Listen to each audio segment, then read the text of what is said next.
जोहार आप सभी स्टूडेंट्स का आप सभी के YouTube channel Jharkhand maths zone पर। मैं सचिन चंद्र आप सभी स्टूडेंट्स का स्वागत करता हूं आप सभी के YouTube channel Jharkhand maths zone पर। तो प्यारे बच्चों, आप सभी का स्वागत है लेक्चर नंबर 5 में।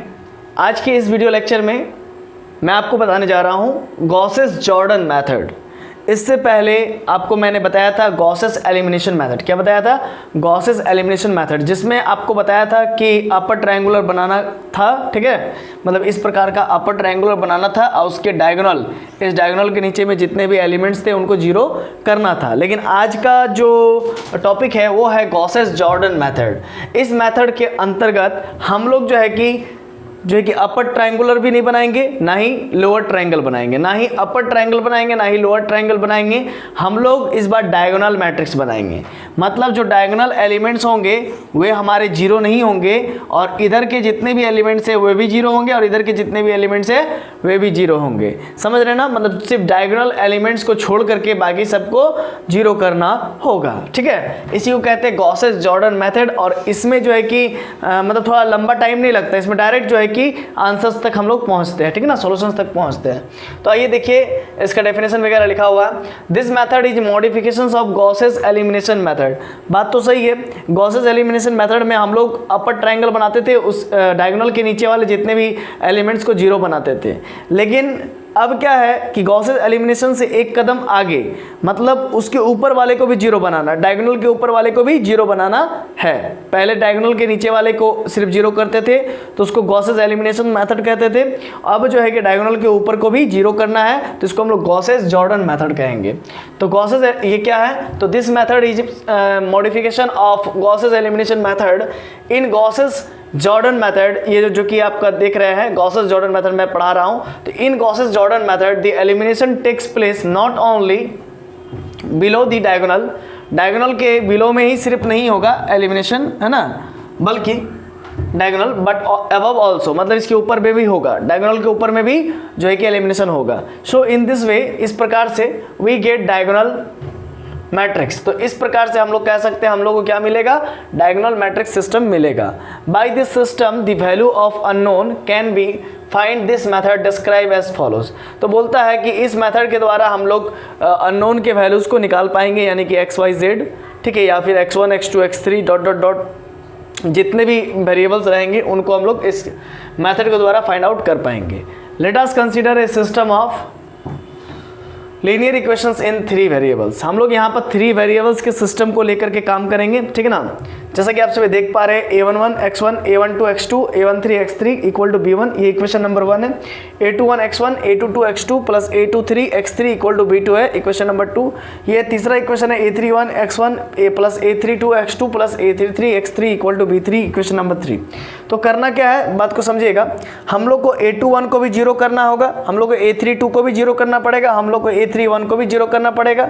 ठीक है, और a12 को भी जीरो करना पड़ेगा, a13 को भी जीरो करना पड़ेगा और a23 को भी जीरो करना पड़ेगा। सिर्फ हमारा जो है कि a11 a22 और a33 रह जाएगा, यानी कि x1 x2 x3 रह जाएगा, बाकी सब जीरो हो जाएगा। तो देखिए, first of all we eliminate x1 from 2 and 3। मतलब देखिए, ये हमारा इक्वेशन नंबर 2 है, ये हमारा इक्वेशन नंबर 3 है। तो इक्वेशन नंबर 2 और इक्वेशन नंबर 3 से हम लोग x1 को हटाएंगे, एलिमिनेट करेंगे, x1 को एलिमिनेट करेंगे। ठीक है, 2 और 3 से x1 को एलिमिनेट करेंगे bye the help of equation number 1। Equation number 1 के मदद से हम लोग जो है कि इक्वेशन नंबर 2 और इक्वेशन नंबर 3 में जो मौजूद है x1 उन दोनों को हटाएंगे। लेकिन यहाँ पर आपको ये याद रखना पड़ेगा कि आपका जो इक्वेशन नंबर 1 में जो a11 का वैल्यू है वो हमेशा यहाँ पर 1 होना पड़ेगा। अगर ये 0 हुआ तो फिर आगे का बात नहीं कर सकते हैं। ये a11 आपका 0 नहीं होना चाहिए और a11 आपका 1 ही होना चाहिए। ठीक है, और बहुत सारे केसेस में जो है कि नहीं भी होता है तो फिर उसको हम लोग बनाते हैं। ठीक, तो देखिए, first of all we eliminate x1 from 2 and 3।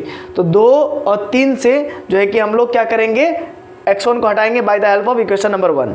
और एक बात, अगर आपको इस चीज़ को और भी बहुत अच्छे तरीके से समझना है तो फिर एग्जाम्पल से आपको इस चीज़ को मैं बहुत अच्छे तरीके से समझाऊंगा। ठीक है, थोड़ा सा वेट करना पड़ेगा। Thus we get a system of linear equations as follows। तो देखिए बाबू, हम लोग यहाँ से इसको हटाने वाले हैं, यहाँ से इसको हटाने वाले हैं, तो कुछ ना कुछ हम लोग ऑपरेशंस वगैरह लगाएंगे। कि रॉ 2 में हम लोग कुछ माइनस करेंगे ऐसा कुछ, तो ये सब में कुछ ना कुछ चेंजेस आएंगे, ये सब में कुछ ना कुछ चेंजेस आएगा। तो आइए देखिए, तो देखिए और एक बात है कि A11 A12 मतलब A11 अगर मान लीजिए ये 1 नहीं है तो उस केस में इसको 1 करेंगे, तो 1 करने के लिए इसमें भी कुछ ऑपरेशन हम लोग लगा सकते हैं। जैसे कि मान लीजिए A11 की जगह पर 2 है तो 2 को 2 से डिवाइड करेंगे तब तो 1 होगा, तो कुछ ना कुछ ऑपरेशन होगा इसमें भी। तो इसीलिए A11 का डैश, फिर A12 का डैश, A13 का डैश, और इसमें जब ऑपरेशन लगाएंगे तो B1 का भी डैश हो जाएगा, समझ रहे हैं ना। इसी प्रकार से अब जो है कि हम लोग इसमें बदलाव कर रहे हैं इक्वेशन 2 और इक्वेशन 3 को। तो यहाँ पर आप देख सकते हैं कि हमारा जो है कि ये देख सकते हैं इसमें हम लोग बदलाव करेंगे, ठीक। तो A21 में क्या करेंगे, बदलाव करेंगे, मतलब A21 को यहाँ से हमको हटाना होगा, उसके लिए क्या करना पड़ेगा, कुछ ना कुछ ऑपरेशंस करेंगे। तो ऑपरेशंस करने के बाद ये A21 मेरा हट जाएगा x1 के साथ, A31 भी हट जाएगा x1 के साथ, ठीक है। अब बचेगा क्या, कुछ ऑपरेशंस लगाए थे इसीलिए A22 डैश होगा, और यहाँ पर x2 रहेगा और A23 डैश होगा, और x3 रहेगा इक्वल टू B2 का डैश, कुछ ना कुछ ऑपरेशन लगा होगा, ठीक है। फिर इसमें भी A32 डैश होगा x2, क्योंकि x1 हट गया, x1 को एलिमिनेट कर दिया इक्वेशन नंबर 2 और 3 से, ठीक है। और A33 डैश में भी कुछ ना कुछ मतलब ऑपरेशंस हुआ होगा इसीलिए डैश लग गया, और B3 में भी डैश लग गया। तो अब ये इक्वेशन नंबर 3 तक यहाँ पर हो गया, ये इक्वेशन नंबर 4, ये 5 और ये 6। अभी आप देख सकते हैं बाबू यहाँ से ये 2 एलिमेंट हट चुका है। अब हम लोग को डायगोनल मैट्रिक्स बनाने के लिए A32 डैश को भी हटाएंगे और A12 डैश को भी हटाएंगे, ठीक ना। मतलब x2 को इस बार जो है कि हम लोग x2 को हटाएंगे और उसके अगले बार हम लोग x3 को यहाँ से हटा देंगे इस जगह से, ठीक ना। तो आइए देखते क्या करेंगे। इक्वेशन 4, 5 और 6 आ चुका है। Now we eliminate x2 from equation 4 and from equation 6। ये आपका इक्वेशन 4 है और ये आपका इक्वेशन 6 है। इक्वेशन 4 से हम लोग x2 को हटाएंगे, इक्वेशन 6 से भी हम लोग x2 को हटा देंगे, ठीक है, bye the help of equation 5। इस इक्वेशन 5 की मदद से इस काम को करेंगे। Thus we get a system of linear equations as follows. देखिए इक्वेशन इससे हटाना है, इसमें हटाना मतलब इसमें कुछ ना कुछ ऑपरेशंस लगाएंगे, तो क्या होगा, A11 डबल डैश होगा x1, ठीक है, A12 ये चीज़ को हटाना है, ये चीज़ हट गया, ठीक ना। अच्छा, और इसमें भी कुछ ना कुछ ऑपरेशंस होगा, इसमें भी कुछ ना कुछ ऑपरेशंस हुआ होगा, तो इसीलिए A13 का डबल डैश हो गया इंटू x3, और इसमें भी कुछ ना कुछ ऑपरेशंस हुआ होगा तो B1 का डबल डैश। अभी आप लोगों को थोड़ा बहुत क्लियर नहीं हो रहा होगा, लेकिन जब मैं एग्जांपल बताऊंगा तो आपको बहुत अच्छे तरीके से समझ में आएगा, ठीक। तो ये देखिए ये एग्जाम में आता है ना, इस चीज़ को लिखने के लिए, गॉसेस जॉर्डन मेथड के बारे में डिस्क्राइब करने के लिए आता है, इसीलिए मैं इस चीज़ को बता रहा हूँ, ठीक है। अभी देखिए ये तो क्लियर हो गया। अभी यहाँ पर आपको समझना है बाबू कि ये चीज़ हट गया, मतलब इक्वेशन नंबर 4 से मेरा x2 एलिमिनेट हो गया। अब इक्वेशन नंबर 6 से भी x2 को एलिमिनेट करना है, तो फिर कुछ ना कुछ इसमें हम लोग ऑपरेशंस करेंगे, तो इसमें भी डबल डैश होगा। तो ठीक है सर, लेकिन इसमें डबल डैश क्यों लगाए, A22 डैश, इसमें डबल डैश क्यों लगाए सर आप, इसमें तब इसमें तो कोई ऑपरेशंस नहीं कर रहे हैं। मान के चलिए इक्वेशन नंबर 5 में हम कोई ऑपरेशंस नहीं कर रहे हैं, बाई चांस A22 मेरा अगर मान लीजिए 1 नहीं है या फिर मान लीजिए 3 है, तो उसको हटाना, उस 3 को हटा करके 1 करना पड़ेगा, इसीलिए 3 को 3 से डिवाइड करेंगे, मतलब रॉ 5 में फिर हम लोग 3 से डिवाइड करेंगे तो कुछ ना कुछ ऑपरेशन लगेगा उस केस में, इसीलिए इसमें भी डबल डैश हो गया, ठीक ना, मतलब सभी में। अब आगे देखिए इस पोर्शन में, इस पोर्शन को हटाना, इस पोर्शन की मदद से, मतलब 5 के मदद से, इक्वेशन 5 की मदद से इक्वेशन 6 में x2 को हटाना है। तो देखिए इसमें जब हटाएंगे तो ये 0 हो गया, ठीक, तो x2 को हटा दिए। अब इसमें ऑपरेशन लगाए तभी तो ये x2 हटा। अब A33 में भी कुछ ना कुछ ऑपरेशन लग गया होगा, है ना, उस ऑपरेशन इसमें लगा है तो सब में लगा है। अब B3 में भी कुछ ना कुछ ऑपरेशन लग गया होगा डबल डैश। तो इक्वेशन नंबर 7, इक्वेशन नंबर 8 और 9 हम लोग को प्राप्त हुआ। अब हम लोग को इक्वेशन नंबर 10 निकालेंगे और इसके आगे बनाएंगे। तो हम लोग यहाँ पर क्या करेंगे, A13 और x3 को हटा देंगे, ठीक है, और A13 डबल डैश x3 को हटाएंगे और A23 डबल डैश x3 को हटाएंगे, तब जाके हम लोग को डायगोनल मैट्रिक्स मिलेगा। तो चलिए आगे का काम को करते हैं, ठीक। तो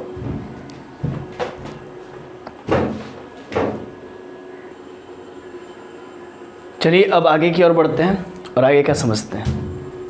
देखिए हम लोग इक्वेशन 7, 8 और 9 ला चुके हैं और हम लोग को A13 डबल डैश को 0 करना है, तभी जाके x3 0 होगा, और A23 डबल डैश है ना, a23 इसको भी हटाना है, मतलब x3 को हटाना है जनरली।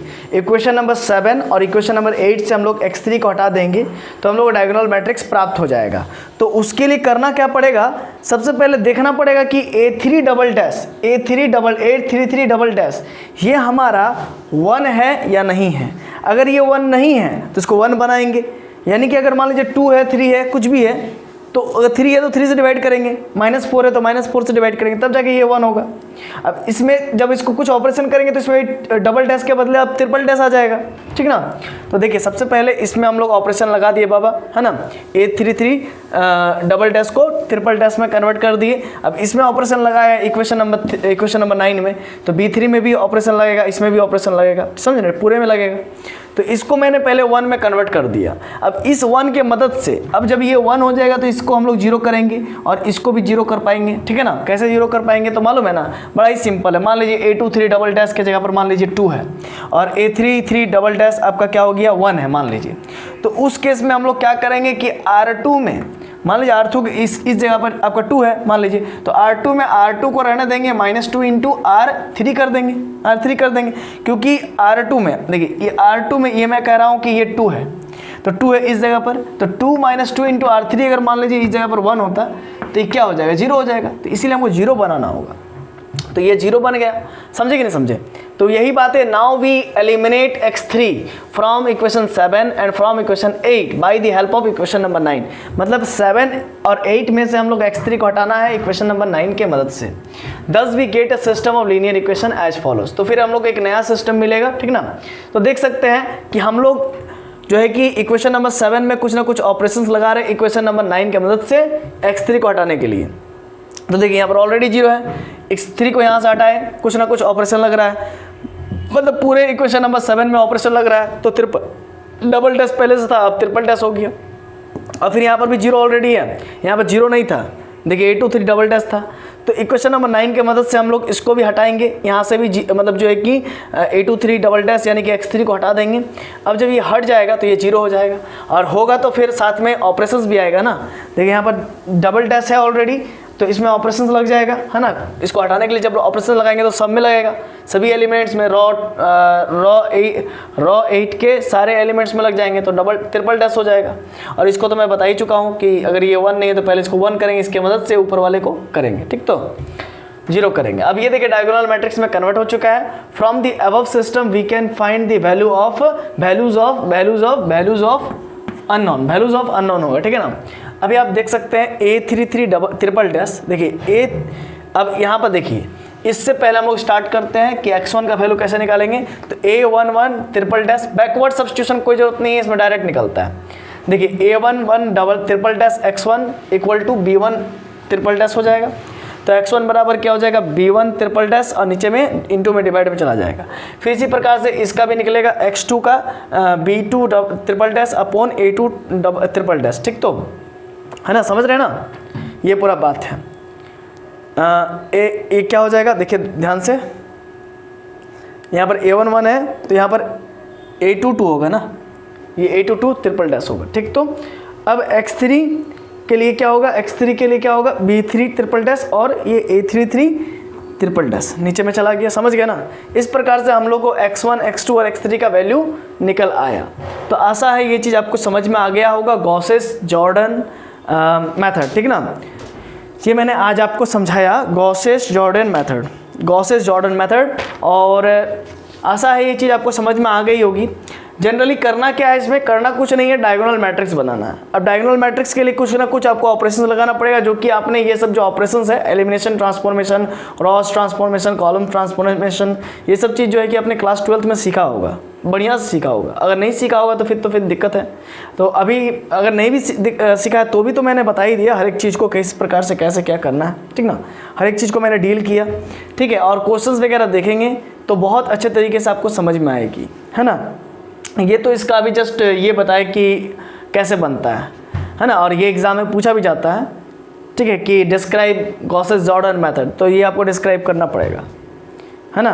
करीब 8 नंबर का आएगा। अब 1-2 क्वेश्चंस बताएंगे नेक्स्ट क्लास में, ठीक है। तब तक के लिए खुश रहिए, है ना, पढ़ते रहिए। धन्यवाद।